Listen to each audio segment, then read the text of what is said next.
Dans cette vidéo, nous voulons comprendre la puissance qui se trouve dans la Sainte Seine. Parce que ce n'est pas un simple acte religieux, mais à l'intérieur, il y a de la délivrance, il y a la guérison physique, émotionnelle, psychologique, il y a beaucoup de choses que Dieu fait dans la vie du chrétien au travers de la Sainte Seine. Regardons ensemble. Matthieu chapitre 26, les versets 26 à 28. Mais nous lisons juste une partie de cette référence. Pendant qu'il mangeait, Jésus prit du pain et après avoir rendu grâce, il le rompit et le donna aux disciples en disant, prenez, mangez, ceci est mon corps. Cette prière est particulière parce que d'habitude, Jésus priait avant de manger. Mais là, ici, il nous est dit pendant qu'il mangeait. Or, Jésus, nous savons que avant de manger, il rendait toujours grâce. Mais là, maintenant, on dit qu'ils étaient déjà en train de manger et pendant qu'ils étaient en train de manger, Jésus prie. Et il fait une prière et après avoir fait la prière, en fait, il donne le contenu ou plutôt le résultat de sa prière. Cette prière qu'il faisait d'habitude faisait simplement d'un repas, quel qu'il soit, un repas béni. Mais là, dans cette prière particulière qu'il fait en plein milieu du repas, il fait en fait un acte de guerre, un acte de puissance par lequel il transforme un simple repas en la chair et le sang de Dieu lui-même. Alléluia. Et c'est ce qui fait que ce repas-là, cette prière-là est particulière. D'habitude, quand il priait pour bénir un repas.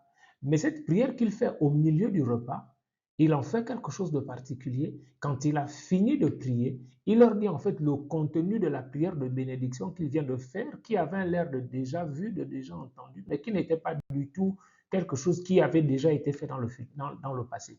Du coup, il est capable de leur dire, prenez et mangez, ceci est mon corps, prenez et buvez, ceci est mon sang.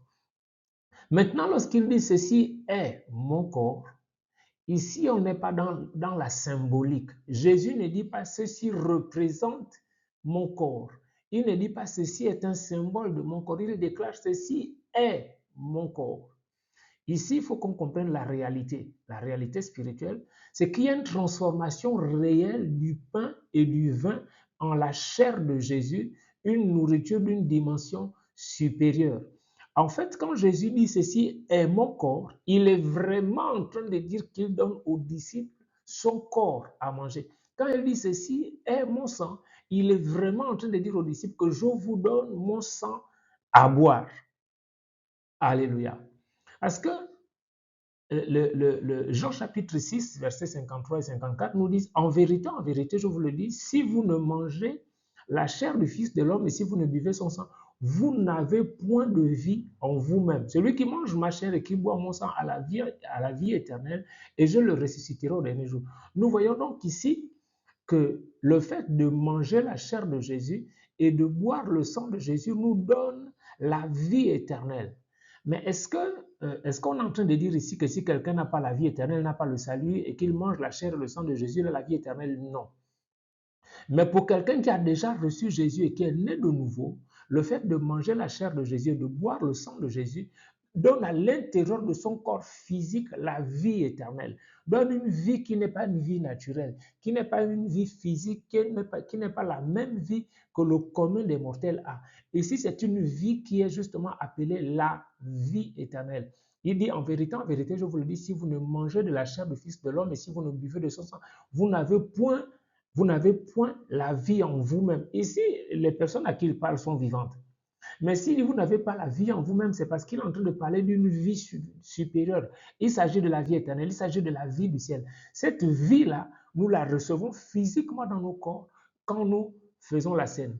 De la même manière, il termine en disant, celui qui mange ma chair et qui boit mon sang a la vie éternelle et je le ressusciterai au dernier jour. Jésus a donc la capacité de transmettre la vie éternelle à nos corps physiques pendant que nous faisons cette action de foi. Et il dit en même temps que je le ressusciterai au dernier jour. Donc il y a la promesse de la résurrection à l'intérieur du corps de quelqu'un qui mange la chair de Jésus et qui boit son sang. Maintenant, concrètement, comment on fait cela? Eh bien, c'est dans une pratique quotidienne. Instant. À chaque repas, nous devons transformer notre nourriture en la chair et le sang de Jésus. Comment? En faisant cette simple prière. Nous avons juste à demander à Dieu que notre repas devienne le corps, la chair et le sang de Jésus. En faisant une prière simple, Seigneur, je prie que mon repas soit la chair de Jésus et le sang de Jésus. Au nom de Jésus, Amen. Aussi simplement, quand nous avons fini de faire cette prière, nous intégrons au-dedans de nous que ce que nous mangeons à partir de maintenant, c'est véritablement la chair de Jésus, c'est véritablement le sang de Jésus. Et ce qui va se passer, c'est qu'une transformation réelle va se produire à la dimension physique, à la dimension de l'âme et même dans tous les autres domaines de notre vie. Parce que c'est la chair et le sang de Jésus. Qu'est-ce que l'histoire d'Israël, du peuple d'Israël nous révèle? Dans le désert, les enfants d'Israël ont mangé la manne pendant 40 ans et ils ont bu de l'eau d'un rocher spirituel qui les suivait et l'apôtre Paul nous a révélé que ce rocher était Christ. Voilà. Et de la même manière, dans notre pèlerinage, nous avons la responsabilité de manger une nourriture qui descend du ciel et de boire une boisson, un breuvage qui descend du ciel. Pourquoi? Parce que Jean chapitre 6, verset 55 dit, car ma chair est vraiment une nourriture et mon sang est vraiment un breuvage. En fait, Dieu nous dit clairement que la chair de Jésus est destinée à être mangée, le sang de Jésus est destiné à être bu. Entre autres actions, la chair de Jésus doit être mangée et le sang de Jésus doit être bu. Parce que de la même manière que les enfants d'Israël ont mangé un pain spécial et une boisson, une eau spéciale, de la même manière, nous, les enfants de la Nouvelle Alliance, nous avons la responsabilité de manger une nourriture spéciale et de boire un breuvage spécial. Voilà. Pourquoi? Parce qu'il y a des transformations que Dieu veut faire à l'intérieur de nous au travers de ce repas particulier. La première chose, c'est une stabilité au niveau émotionnel. Il va y avoir une préparation émotionnelle pour vivre la gloire de Dieu. Et cette préparation émotionnelle va se passer pendant que nous faisons notre sainte scène quotidienne de manière individuelle. Il ne s'agit pas de la sainte scène qui est pratiquée à l'église pendant des cérémonies particulières, pendant des cultes. Non, il s'agit de notre sainte scène personnelle que nous faisons à chaque repas.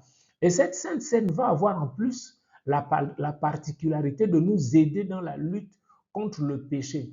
Parce que c'est une nourriture spéciale qui est spirituelle et qui a des nutriments particuliers pour vaincre les faiblesses de l'âme, les faiblesses du corps physique, de la chair.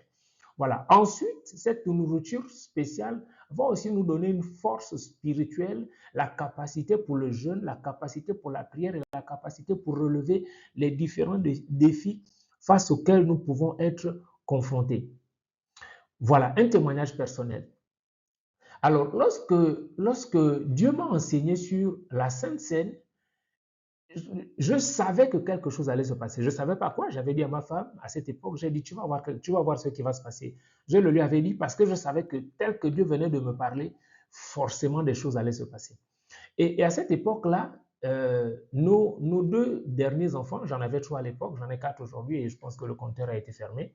Voilà.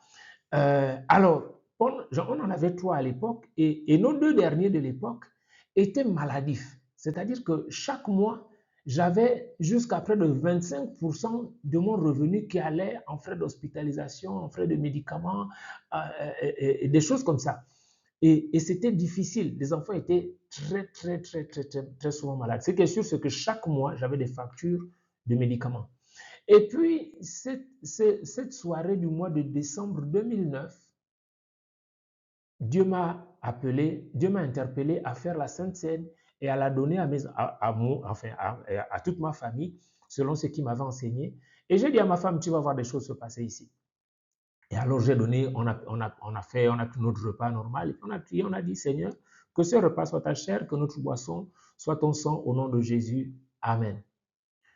Je vous rassure, c'est 24 heures plus tard. C'est-à-dire que si on avait pris le repas hier à 20 heures, aujourd'hui à 20 heures, quand on regarde les enfants, ma femme et moi, on a fait le constat au même moment. Les enfants avaient, c'est-à-dire que je la regarde, elle me regarde. On regarde les enfants en même temps, on se regarde. On regarde les enfants en même temps, on se regarde. Et on s'est exclamé en même temps, on a dit, les enfants ont grossi. Les enfants avaient pris de l'embonpoint en 24 heures, en un jour. Mais quelqu'un pourrait dire, bon, est-ce que ce n'est pas une impression? Est-ce que vraiment les enfants peuvent grossir en 24 heures? Ça peut paraître contestable, discutable. Le problème, c'est que, enfin, ce qui n'est pas contestable, c'est ce qui s'est passé dans la suite, ce que j'appelle les résultats durables. C'est que entre 2009 et aujourd'hui, la santé des enfants a changé du tout au tout. C'est-à-dire, après ce jour-là, de décembre 2009, les enfants ont arrêté d'être malades. Mes factures de médicaments sont tombées à 0 francs par mois. Ils étaient à près de 25%, plus de 25%, autour de 25% de mon revenu mensuel. C'est tombé à 0 francs par mois à partir de ce jour de décembre 2009. Ça, ce n'est pas contestable, ce n'est pas discutable. Donc, oui, bon, après, il y a une épidémie de grippe dans la ville ou dans le pays. Bon, les enfants vont attraper la grippe de manière naturelle, mais ils sont plus maladifs. Ils ont été exposés aux moustiques, l'un d'eux va attraper le palu, c'est normal. Mais ils ne sont plus maladifs. Et ça, c'est palpable. Au bout de 2009 à aujourd'hui, c'est plus de 15-16 ans que ça dure, c'est non discutable. Voilà, c'est factuel. Le sang qui parle. Alors, le sang de Jésus parle de guérison. Lorsque nous mangeons la chair de Jésus et que nous buvons le sang de Jésus parle aux maladies, aux émotions et à toutes les blessures que nous pouvons avoir au-dedans de nous. Le sang de Jésus parle de guérison. Le sang de Jésus parle de sanctification. Il ordonne la séparation du péché et la perfection. Nous entrons un peu plus en détail dans ce livre dont nous parlons à la fin de notre vidéo. Le sang de Jésus ordonne la séparation du péché à la dimension génétique, c'est-à-dire que ce que nous avons reçu en termes d'héritage familial, en termes de déviance, de dysfonctionnement ou de déformation comportementale sur le plan génétique, le sang de Jésus intervient et brise ces choses dans nos vies. Le sang de Jésus parle de victoire, il proclame la prospérité, la destruction des liens. Voilà, selon qu'il est écrit que le sang de Jésus parle mieux que celui d'Abel. Il parle de guérison, il parle de pardon, il parle d'amour, il parle de victoire, il parle de Dieu, il parle de positif, il parle d'abondance, il parle de succès, il parle de croissance, il parle de développement, il parle d'évolution. Voilà. Nous devons donc pratiquer la Sainte Seine de manière quotidienne. Nous devons prier et demander que notre repas devienne la chair et le sang de Jésus. Quand on le fait, c'est pas pour un repas particulier. Lorsqu'on s'arrête à la cafette et qu'on prend un sandwich avec un jus de fruits, on doit pouvoir prier discrètement sans avoir à attirer l'attention. On doit pouvoir prier que notre sandwich soit la chair de Jésus et que notre jus de fruits soit le sang de Jésus. Voilà. Et ça fait toute la différence. Nous devons manger et consommer avec foi cette nourriture spirituelle. C'est-à-dire, quand nous mangeons, nous devons prendre conscience que nous sommes en train de manger la chair de Jésus. Nous devons prendre conscience que le jus de fruits que nous buvons, ce n'est pas du jus de fruits, c'est le sang de Jésus que nous buvons. Et alors laisser à ces nutriments célestes la possibilité, l'opportunité de nous transformer de l'intérieur et même à l'extérieur. C'est-à-dire que physiquement, ça doit pouvoir se voir. C'est aussi simple et c'est aussi puissant. Voilà.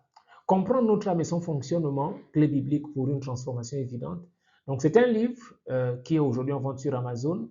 Sinon, dont vous pouvez demander la mise à disposition en nous contactant sur notre numéro WhatsApp affiché ici. Voilà. Nous allons donc un peu plus en détail dans ce livre pour permettre à ceux qui veulent aller plus loin de comprendre. Que Dieu vous bénisse. Merci.